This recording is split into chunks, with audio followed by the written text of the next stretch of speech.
ఇంకొక విషయం ఏంటంటే విశ్వనాథ్ మావయ్య బెట్టు వదిలి మెట్టు దిగి ఆయన కూతురు ఎంగేజ్మెంట్ మన ఇంట్లో జరిపించడానికి ఒప్పుకున్నారు అంటే ఆయన అహాన్ని పక్కన పెట్టినట్టే కదా.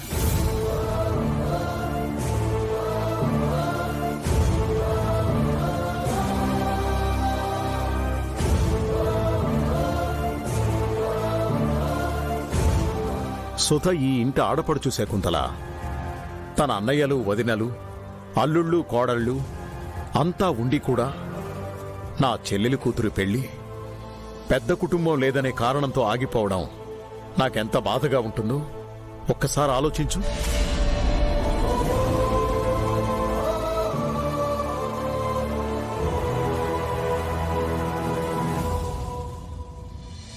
ఇప్పటి వరకు మీ చేతుల మీదుగా ఎన్నో శుభకార్యాలు జరిగాయి.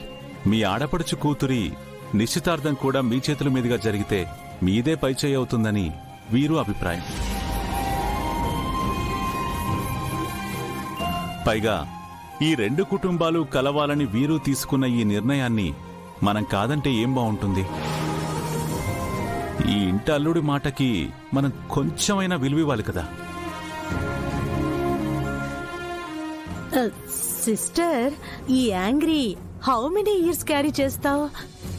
అందరం కలిసిపోతే హ్యాపీగా ఉంటాం కదా.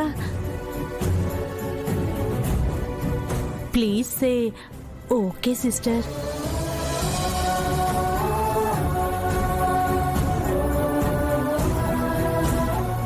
సుధా చేసిన తప్పుకి 25 ఏళ్లుగా ఒంటరిగా ఉండిపోయి మనందరికీ దూరమై చాలా బాధపడుతున్నాడు.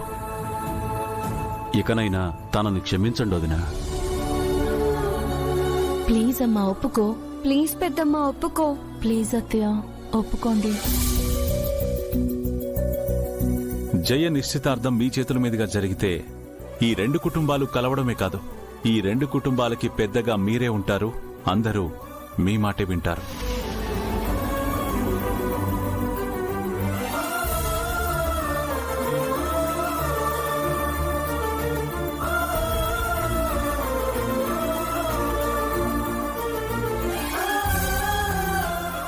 సరే, మీ ఇష్టం. హే